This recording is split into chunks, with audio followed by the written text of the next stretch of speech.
Let's talk about dual nature of radiation और matter. Actually यहाँ पर जैसा नाम से पता चल रहा है कि ड्यूल नेचर मतलब दो तरह का नेचर शो करना। तो रेडिएशन ऑफ मैटर जो है वो दो तरह का नेचर शो करती है। इस चीज को हम यहाँ पर प्रूव करेंगे। किस तरह से? देखिए, एक्चुअली इन 1905 एक साइंटिस्ट थे जिनका नाम था आइंस्टीन। तो आइंस्टीन ने सजेस्ट किया था कि लाइट जो है वो ड्यूल नेचर शो करती है। लाइट जो है वो ड्यूल नेचर शो करती है। ड्यूल नेचर से मतलब है वेव नेचर भी शो करती है और साथ में पार्टिकल नेचर भी शो करती है।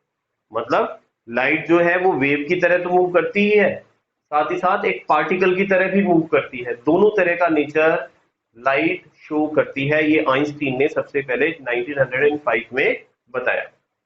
उसके बाद 1924 में एक साइंटिस्ट ने, डी ब्रोगली जिनका नाम था, उन्होंने एक आइडिया दिया कि जितने भी मटेरियल पार्टिकल्स हैं, जैसे वो इलेक्ट्रॉन, प्रोटॉन, एटम, मॉलिक्यूल या उससे बड़े ऑब्जेक्ट्स भी, तो वो सब भी ड्यूल नेचर या ड्यूल कैरेक्टर शो करते हैं। ठीक है ना? मतलब वो पार्टिकल की तरह भी मूव कर सकते हैं और वेव की तरह भी मूव कर सकते हैं। अब आप कहेंगे सर हमें तो नहीं दिखता। जैसे अब हमने पेन को अगर फेंके, हम किसी चौक को अगर कहीं फेंकाते हैं तो फिर हमें वो वेव की तरह मूव करता हुआ नजर नहीं आता है। ऐसा क्यों होता है, इसके बारे में हमें पता चलेगा इस लेक्चर के लास्ट में, जो अभी अपन बात करेंगे। ठीक है, चलिए। तो उसके बाद इस चीज को प्रूव करने के लिए हम एक काम करते हैं कि जो wavelength of the wave associated with any material particle was calculated as. देखो, जो किसी भी मटेरियल पार्टिकल के अंदर हम कह रहे हैं कि वेव होती है तो उसमें वेवलेंथ भी होगा। ठीक है, तो हम मटेरियल पार्टिकल की वेवलेंथ निकाल लें। मटेरियल पार्टिकल से मतलब कुछ भी हो सकता है।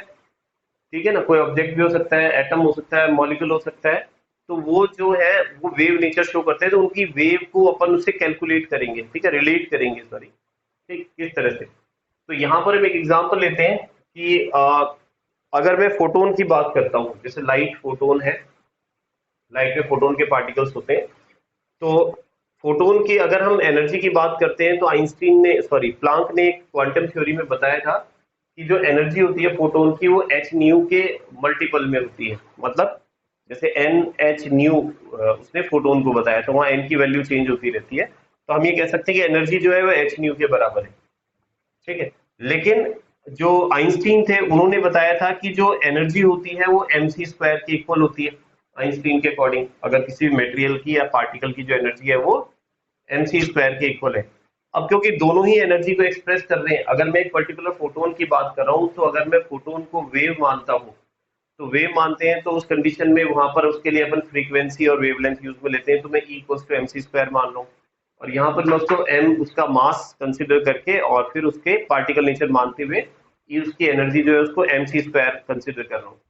अब अगर ये दोनों एक ही पार्टिकल के लिए एक्सप्रेस कर रहे हैं एनर्जी को, तो इनकी वैल्यू आपस में इक्वल होनी चाहिए।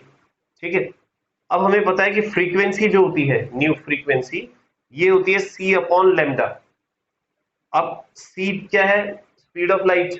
ठीक है, अगर मैं इस सी को सी से कैंसिल करता हूं तो आपके पास बचता है M C equals to H upon lambda, जहां एच प्लांक कांस्टेंट है, लेमडा वेवलेंथ है, C speed of light, M mass of particle. अब यहाँ पर अगर मैं लेमडा को बाहर लेता हूं तो एच अपॉन एम सी आ जाता है यहाँ पर। अब क्योंकि सी जो है, ध्यान रखना बेटा, ये फोटोन के लिए है। फोटोन की जो स्पीड है उसके लिए या वेलोसिटी है उसको अपन सी से एक्सप्रेस कर रहे हैं। अगर हम ये मान रहे हैं कि ये एक पार्टिकल है और उसका मास m है, तो उसकी जो वेलोसिटी है उसको अपन c की बजाय v से डिनोट कर दें। तो यहाँ पर अगर मैं c की बजाय यहाँ v यूज में लेता हूँ, तो lambda equals to H upon M V हो जाएगा यहाँ पर। ठीक है, अब हमें पता है कि h तो कांस्टेंट है, mv को मैं p लिख सकता हूँ। p क्या है? मोमेंटम। मोमेंटम क्या होता है? मास इंटू वेलोसिटी, मोमेंटम होता है। तो यहाँ पर इसको मोमेंटम लिखा जा सकता है p। तो अब मैं कह रहा हूँ कि h तो कांस्टेंट है, तो अब यानी लेमडा और p के बीच में क्या रिलेशन है? लेमडा और p के बीच में रिलेशन है, लेमडा जो है इनवर्सली प्रोपोर्शनल, p जो है वो लेमडा के इनवर्सली प्रोपोर्शनल है।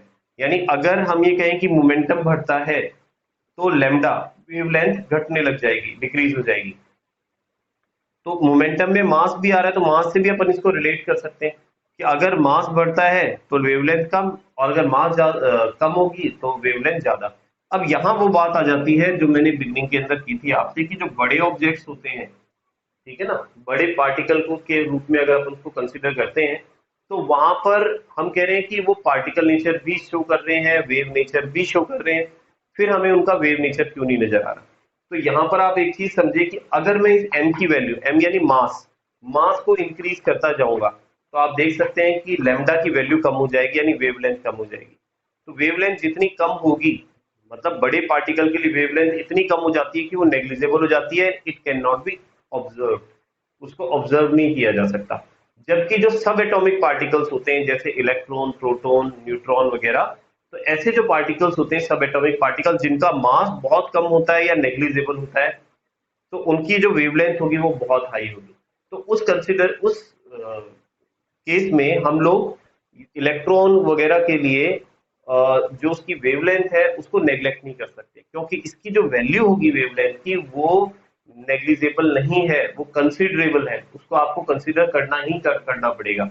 और इसीलिए कहा जाता है कि जो इलेक्ट्रॉन है, जो कि एक सब एटॉमिक पार्टिकल है जिसका मास नेग्लिजिबल है, तो उसकी वेवलेंथ नेग्लिजिबल नहीं होगी, बहुत सिग्निफिकेंट होगी।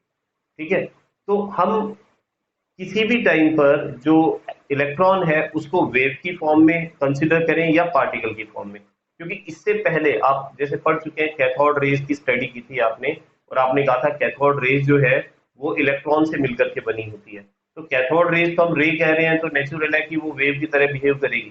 ठीक है, वहां पार्टिकल वाली बात कहाँ आती है? तो यहाँ हम ये कह रहे हैं कि कैथोड रेज के अंदर जो इलेक्ट्रॉन्स है, ठीक है, क्योंकि उनका मास बहुत कम है, तो वो, मतलब मास बहुत कम है, तो अपन उनकी वेव को कंसीडर करेंगे ही करेंगे, लेकिन हमें ये भी पता है कि उनमें मास है तो इसका मतलब पार्टिकल भी है। तो इलेक्ट्रॉन दोनों तरह के नेचर शो करता है, वेव नेचर भी और पार्टिकल नेचर भी शो करता है। और इसी पर फिर आगे जो नेक्स्ट हम थ्योरी पढ़ेंगे, क्वांटम मैकेनिज्म जो पढ़ेंगे, उसमें इस चीज को कंसीडर किया गया, इस चीज को ध्यान में रखते हुए वो थ्योरी दी गई। ठीक है, जिसमें नया जो दूसरा मॉडल था, जिसको हम कह रहे हैं क्वांटम मैकेनिकल मॉडल जो है, वो दिया गया, तो वो इसी पर बेस्ड था। ठीक है, तो ये चीज क्लियर है आपको, dual nature of matter of radiation.